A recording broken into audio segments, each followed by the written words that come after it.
กับดักไก่ปลาพ่อแม่พี่น้องเนาะไก่ปลากับมันยังกระต่ายเนาะกระต่ายกระทึกบ่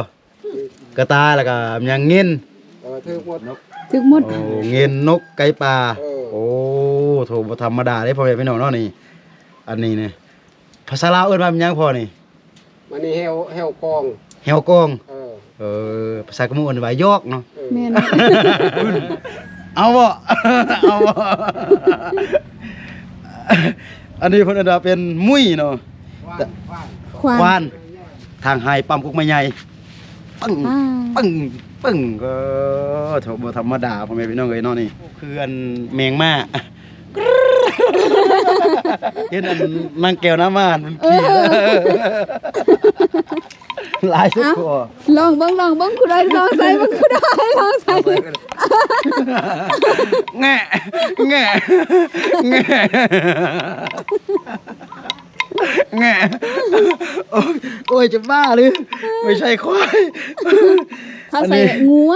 อันนี้เพิ่นใส่งัวใส่ควายใส่งัวก็ได้ใส่ควายก็ได้พ่อแม่เป็นเงินแบบนี้สมัยตะกี้ก็เอิ้นว่ารวยได้พ่อแม่พี่น้องเนาะในร้านข้าวคั่วก็จะมาใส่อยู่บ่นี่พ่อแม่พี่น้องเนาะแต่ว่าบ่นี่ก็คือเพิ่นยังใส่น้ำเป็นน้ำปลาเพิ่นต่อมาจากปลาบ่แม่นน้ำปลาเป็นน้ำเลี้ยนที่ว่าเพิ่นต่อมาจากห้วยก็คือน้ำตัวนี้เราสามารถกินได้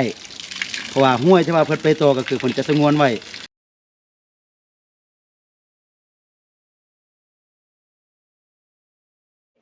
คือดำกราบทักทายสบายดีและสวัสดีเด้อพี่น้องเนาะบ่ว่าจะอยู่ในประเทศและต่างประเทศกะขอยินดีต้อนรับเข้าสู่ช่องครูดอยอีกคือเก่าคือเดิมพ่อแม่พี่น้องกะเดี๋ยวนี้เนาะครูดอยอยู่ที่บ้านน้ำเมียงแม่นบ่บ้านน้ำเมียงเมืองห้วยทรายแขวงบ่อแก้วพ่อแม่พี่น้องเนาะกะครูดอยกับครูโอมาตามล่าโอ้ย บ่แม่นมาตามล่าพ่อแม่พี่น้องเนาะก็คือมีผู้ใหญ่ใจบุญฝากเงินให้ก็คือพอเท่าอ้ายซึ่งว่าเป็นสายตาบอดสายพิการตาพ่อแม่พี่น้องเนาะเป็นพ่อเฒ่าที่ว่าอายุค่อนข้างหลายเนาะพิการตาแล้วก็มีผู้ใหญ่ใจบุญเพิ่นฝากเงินมาให้พ่อเฒ่าเพิ่นพ่อแม่พี่น้องเนาะแล้วบัดนี้ครูออกับครูดอยก็คือมาหาพ่อเฒ่าเพิ่นแล้วก็บ่เห็นแล้วก็ไทยบ้านบอกว่าพ่อเฒ่าเพิ่นมาทางนี้ครูออกับครูดอยก็เลยมาตามหาพ่อเฒ่าเพิ่นแล้วก็มาฮอดอยู่ที่บ้านน้ำเมียงพ่อแม่พี่น้องเนาะก็คือสภาพก็คือบรรยากาศในบ้านก็คือมันยังคือแบบบ้านแบบสมัยโบราณตะกี้พ่อแม่พี่น้องเนาะยังเป็นบ้านไม้แบบสมัยตะกี้แล้วก็เป็นบ้านของชนเผ่าก็น่าจะเป็นชนเผ่ากะมุพ่อแม่พี่น้องเนาะก็เป็นบ้านแบบสไตล์ดั้งเดิมแบบชนเผ่าสมัยตะกี้พ่อแม่พี่น้องเนาะแล้วก็เบิ่งก็มันงามมันเบิ่งแล้วมันคิดฮอดอดีตสมัยพ่อสมัยแม่พ่อแม่พี่น้องเนาะสมัยปู่ย่าตายายของพวกเฮาน่ะเนาะแล้วบัดนี้ก็เลยอยากถ่ายมาให้กับบรรดาพ่อแม่แล้วก็ FC ได้เบิ่งว่าสมัยก่อนบ้านของชนเผ่ากุมุมันจะเป็นสไตล์นี้พ่อแม่พี่น้องเนาะแล้วก็อยู่ในบ้านอยู่เครื่องทำมาหากินของเพิ่นจะมีมันยังแดเดียวเฮาจะไปเบิ่งน้ำกันเนาะนี่หลักๆก็คือครูดอยมามื้อนี้เนาะก็คือบ้านบ่นี่พ่อแม่พี่น้องเนาะก็คือเป็นบ้านที่ว่าอ้ายของน้องพิงเนาะอ้ายของน้องพิงก็คือเป็นเมียของครูดอยมาเอาเมียอยู่บ้านนี่เนาะแล้วก็ครูดอยได้กายมาก็เลยมาถามหาเพิ่นก็พอดีมาเจอแล้วก็เห็นบ้านมันแปลกหูแปลกตาคือสมัยก่อนพ่อแม่พี่น้องเนาะนี่ก็อันนี้ก็เป็นอ้ายลุงเป็นอ้ายของน้องพิงพ่อแม่พี่น้องเนาะอันนี้ก็พ่อเฒ่าแม่เฒ่าสบายดีเนาะพ่อเฒ่าแม่เฒ่าเนาะสบายดีเนาะนี่พ่อแม่พี่น้องนี่เริ่มจากบ่นี่พ่อแม่พี่น้องเนาะนี่หลายคนก็อาจจะบ่เคยเห็นตัวนี้จะเป็นเครื่องเป็ดโอ้ยนี่จะเป็นกับดักที่ว่าเพิ่นเฮ็ดอันกับดักไก่ปลาพ่อแม่พี่น้องเนาะไก่ปลากับมันยังกระต่ายเนาะกระต่ายกระทึกบ่กระต่ายแล้วก็มันยังเงินทึกหมดถึกหมดโอ้เงินนกไก่ปลาโอ้โถบ่ธรรมดาเด้พ่อแม่พี่น้องเนาะนี่อันนี้เนี่ยภาษาลาวเอิ้นว่ามันยังพ่อนี่มันนี่แฮวกองแฮวกองภาษากะมูเอิ้นว่ายอกเนาะแม่น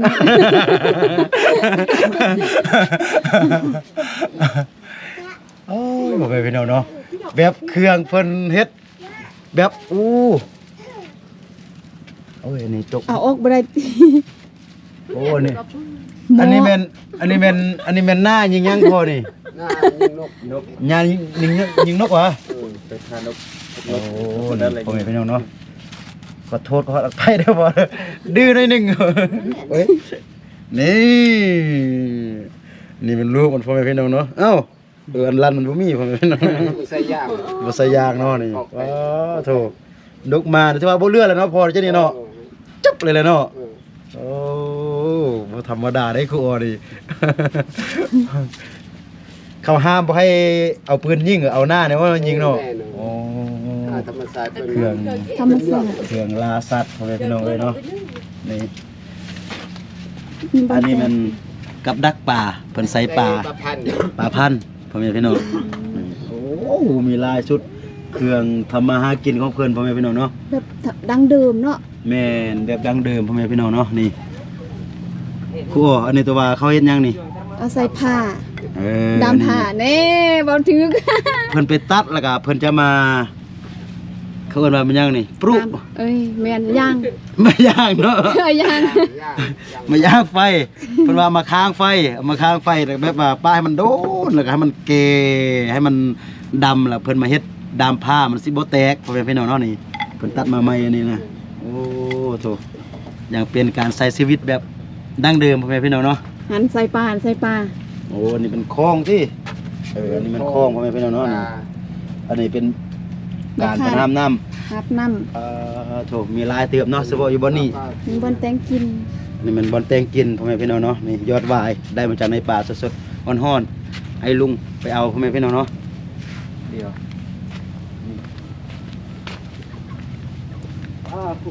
อู้ตาดีขนาด หุ่น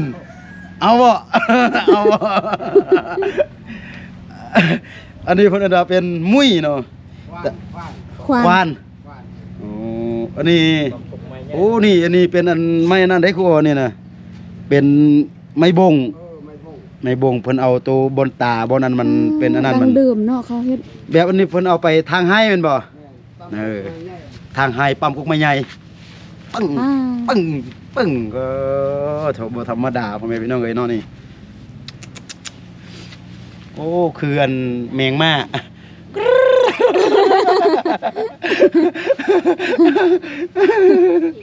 โอ้คักเว้ย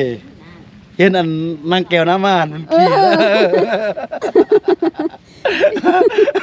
เห็นนางแก้วน้ำมานมันขี่อยู่นี่เลยคักเว้ย แม่น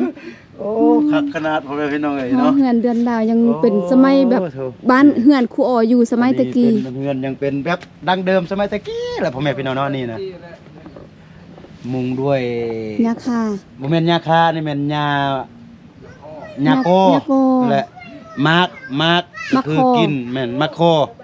ก็คือเพิ่นต้มให้มันน้ำมันอุ่นแล้วเพิ่นใส่แล้วก็เพิ่นปอกบายกับข้าว แซ่บ ฟ้าเป็นฟ้าไม่เหี้ยนี่เสาก็เป็นเสาไม้พ่อแม่พี่น้องเนาะ ตัดฟืนนะสมัยครูอ๋ออยู่เฮือนนี้ตัดฟืนแบกมาไว้เฮือนอันนี้แหละป้า หลายสุดก็ ลองเบิ่งคุณได้ลองใส่เบิ่งคุณได้ลองใส่ แง่แง่แง่แง่โอ้ยจะบ้าหรือไม่ใช่ควาย เขาใส่งัว อันนี้มันเพิ่นใส่งัวใส่ควายใส่งัวก็ได้ใส่ควายก็ได้พ่อแม่พี่น้องเนาะเพิ่นใส่เพื่อหยังนี่โอ้ ให้มันได้ยินเสียงกล้งกล้งกล้งนี่นะ แล้วย้อนหยังจึงให้มันได้ยินเสียงเอา ย้อนมายักหัวควายเขาอยู่ใส่ แม่นเวลาเพิ่นไปหาเนาะเวลาเพิ่นปล่อยงัวปล่อยควายแล้วก็บัดนี้เพิ่นไปซอกมันลำบากพ่อแม่พี่น้องเนาะสมมุติว่าถ้าบ่เห็นก็คือเฮาบ่ฮู้ว่ามันอยู่ไสเพิ่นเลยเฮ็ดตัวนี้เพิ่นเฮ็ดแบบธรรมชาติเลยพ่อแม่พี่น้องเนาะเป็นไม้นี่แล้วบัดนี้เอาไปใส่งัวแล้วไปใส่ควายเวลาเฮาปล่อยบัดนี้เฮาตอนแรกเฮาไปซอกบัดนี้จะได้ยินมันแกล้งแกล้งแกล้งแกล้งเด้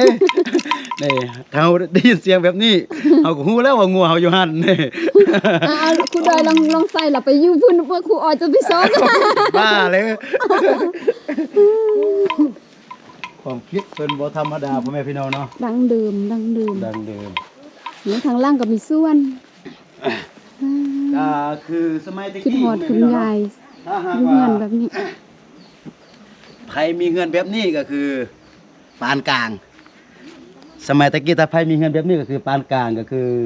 มันสมบูรณ์แบบว่ามุงหญ้าคาแล้วก็หญ้าคาหรือว่าหญ้ายอดวายหรือว่าหญ้าโกแล้วก็แบบนี้เกินว่าเป็นเงินปานกลาง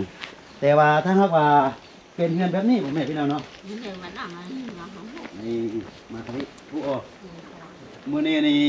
ให้เครดิตกับครูโอผมแม่พี่น้องเนาะเป็นมือกล้องที่ดีมื้อนี้นะนี่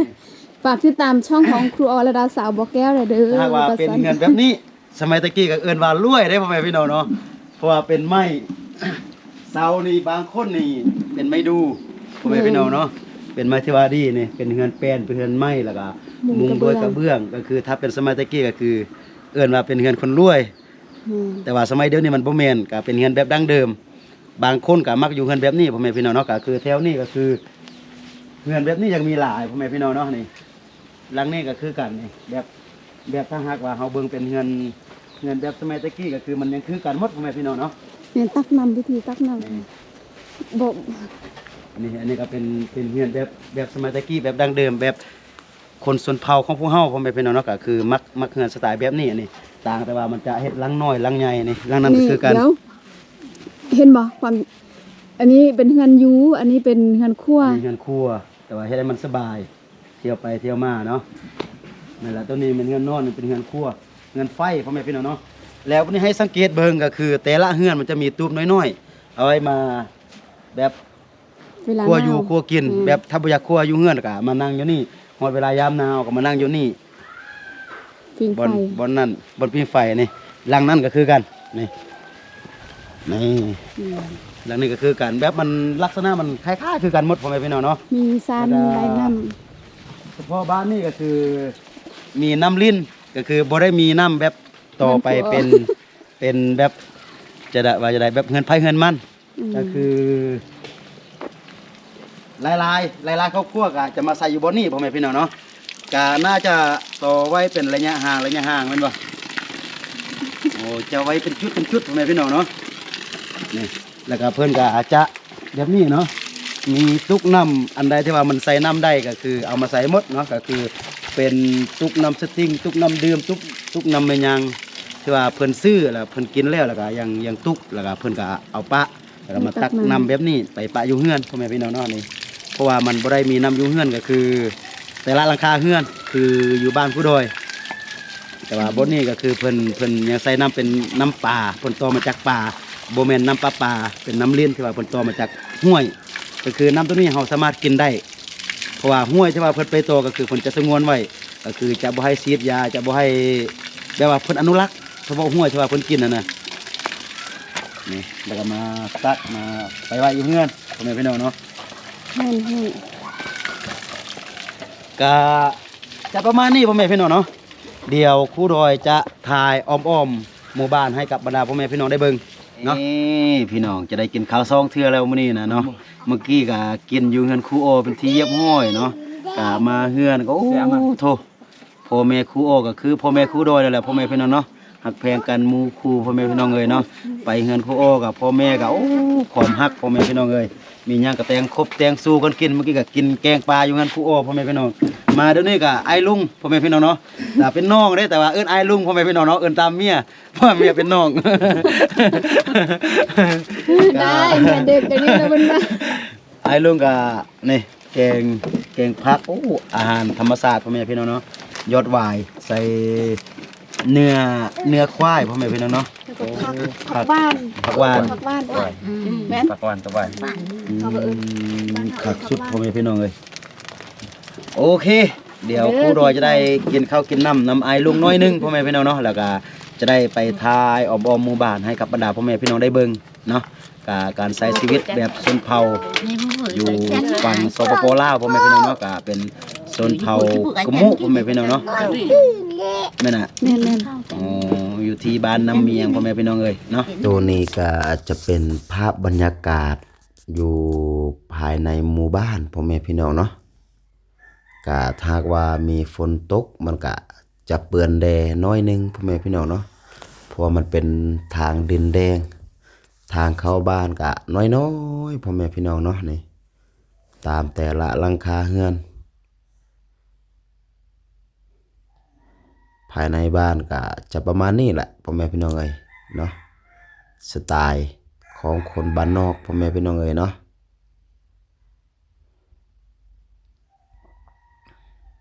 แต่ละบ้านก็จะมีการอ้อมหัวเนาะจะมีการล้อมหัวกันงัวควายพ่อแม่พี่น้องเอ้ยเนาะนี่เพราะว่างัวควายก็ยังปล่อยตามอัตยาศัยเนาะ ก็จะได้ล้อมหัวถ้าหากว่าบ่ล้อมหัวก็คือจะเอากุกไม้มาปลูกก็คือตามแดนพ่อแม่พี่น้องเนาะแล้วก็จะเฮ็ดเป็นประตูหัวนี่ก็คืออยู่แถวนี้ก็คือเพิ่นจะปลูกก็คือเป็นต้นนามล้อมถือเป็นหัวเลยพ่อแม่พี่น้องเนาะ เส้นทางกะฝนตกกะเปื้อนพ่อแม่พี่น้องเอ้ยเนาะ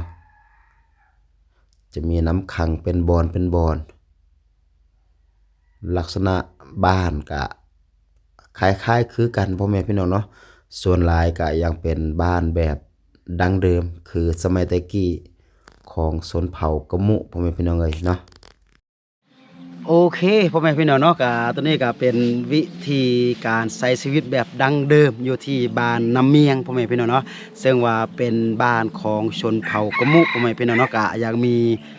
หลายสิ่งหลายอย่างอยู่ที่ว่ายังเหมือนคนสมัยตะกี้พ่อแม่พี่น้องเนาะเหมือนการดำรงชีวิตสมัยตะกี้พ่อแม่พี่น้องเนาะตามที่ว่าตั้งแต่ครูดอยอย่างน้อยพุ่นแหละที่ว่าเคยเห็นแบบนี้นะแต่ว่าเดี๋ยวนี้สมัยนี้ก็คือซอกเบิงยากพ่อแม่พี่น้องเนาะโดยเฉพาะอยู่แถวเทศบาลอยู่แถวใกล้ๆตัวเมืองพ่อแม่พี่น้องเนาะก็บ่ได้มีแบบนี้แล้วเนาะก็แต่ว่าอยู่ที่บ้านน้ำเมียงก็ยังใช้ชีวิตแบบดั้งเดิมก็คือการไปล่าสัตว์เอากับดักสัตว์ไปใส่แบบนั้นแบบนี้พ่อแม่พี่น้องเนาะโดยเฉพาะก็คือเอกลักษณ์ของบ้านก็คือหลายๆหลังคาเรือนก็ยังเป็นบ้านแบบดั้งเดิมเป็นบ้านแบบสไตล์ของชนเผ่ากะมุพ่อแม่พี่น้องเนาะก็จะประมาณนี้พ่อแม่พี่น้องเนาะสำหรับคลิปนี้เนาะก็หวังว่าบรรดาพ่อแม่พี่น้องหมดทุกคนทุกท่านก็จะมักจะชอบเนาะที่ว่าหมู่บ้านที่ว่าครูดอยทายมาให้กับบรรดาพ่อแม่พี่น้องได้เบิ่งได้ชมกันเนาะก็สุดท้ายนี้ครูดอยก็ต้องขอบใจเนาะขอบคุณเนาะแล้วก็ขออวยชัยพรให้หมดทุกคนที่ว่าเข้ามาเบิ่งคลิปนี้จงอยู่ดีมีแห้งอยู่ดีมีสุขเนาะคิดสิ่งใดปรารถนาสิ่งใดก็ขอให้สมดังใจปรารถนาสำหรับคลิปนี้ครูดอยต้องขอตัวลาไปก่อนเนาะสบายดีเอาครูโอสบายดีเด้อ สบายดี